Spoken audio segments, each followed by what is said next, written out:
first month of summer is over and the Ottawa Real Estate Board just released its numbers for June.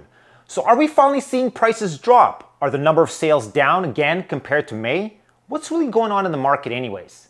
Let's talk about it.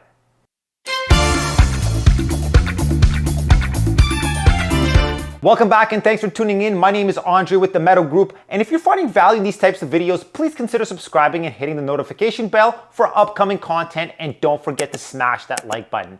If you're already subscribed, welcome back and let's get right into it. It's definitely been an interesting couple of months. Lots of changes in the market, and there is no denying that it's affecting everyone in one way or another. And as we start the second month of our summer market, consumers are being careful. Typically, June sales are slower every year as everyone is enjoying summer, being outside, taking vacations, and spending lots of family time. On top of that, we have a decrease in sale or the number of actual transactions because of economic factors such as rising interest rates and the cost of living and inflation. And what about buyer fatigue? Don't forget, lots of consumers weren't able to secure something from the crazy first quarter we had this year, so they're taking a break. But what we also have right now in the market is something we haven't had for a long time, and that is the wait and see approach. Lack of confidence amongst consumers and maybe the uncertainty surrounding back to work arrangements on top of out of control gas prices has everyone thinking about where they're actually going to live. Again, let's wait and see. But most importantly, with our prices dropping since we hit our peak back in March, the question becomes again, will prices drop even more? Well, let's wait and see. But what happens if you wait and see too long? Are we in a market where the buyer is in full control? The so-called balanced market? The type of market where properties sit for months before getting an offer? The type of market where you can go out, look at homes, sleep on it, think about it, go back and see it again. Casually browse because you have all the time in the world, knowing that the competition and demand is not there like it was before. So is supply and demand still what determines the current market we're in? And the answer to that, we need to look at months of inventory or how much current supply there is. Let's take a look at the numbers. The beautiful month-over-month comparison. So we are going to start with MOI or months of inventory. Back in February, and it's 1.2 in red, that was the lowest supply that we had. So what that means is that if no other homes came onto the market in exactly 1.2 months, we'd be completely sold out. No more options for buyers. Now, fast forward to June, we are sitting at 2.1. So we've essentially doubled in the last 5 months. Now, just so everybody understands, a balanced market, something that I mentioned earlier on in this video, and that is anywhere from 4 to 6 months. So we're not there yet.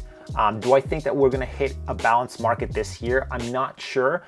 Again, we're going to have to keep an eye on the number of sales. The lower the sales or the number of transactions, the more inventory there's going to be as new homes come onto the market. So again, let's kind of keep an eye on that.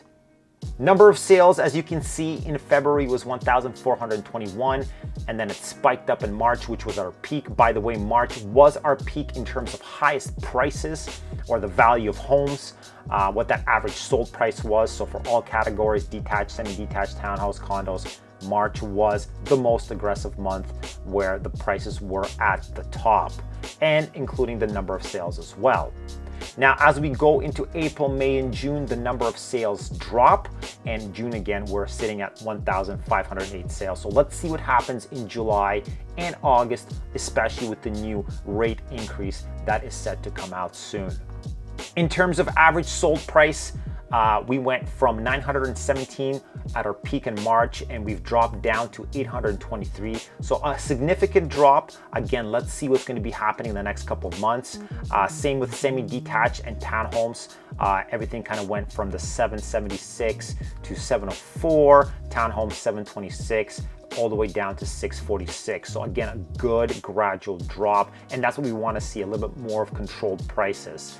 Now, condos is very interesting because even though they have dropped, they haven't dropped as much as some of the other asset classes. So again, I always talk about condos being a very important type of category of homes because I think in the future we're going to see more and more condo sales. Why? Because the average income producer is focusing around that price, around that $500,000 price point. So it is that price to get into the market to get you started with a 1-bedroom condo somewhere in Ottawa. DOM or days on market Again, we went from 14.5 in February, we dropped down to 11 and 10, then 14 and 15. So yes, it's gonna take a little bit longer to sell a home right now. There's no need to panic. This is not January, February, where some houses were selling in 3 or 4 days. It is quite normal to see houses sell 30 days and more. Nothing wrong with the home.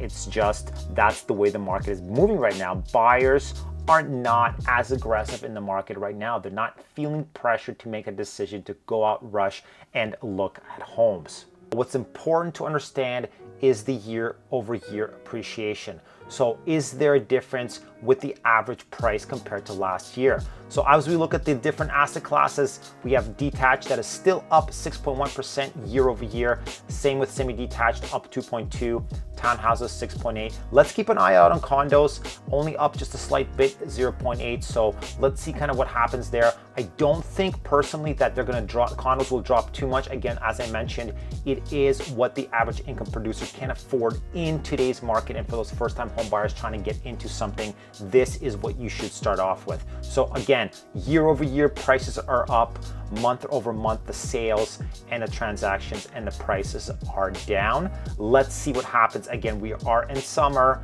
but definitely we'll keep an eye on it for the next month and make sure to update you guys.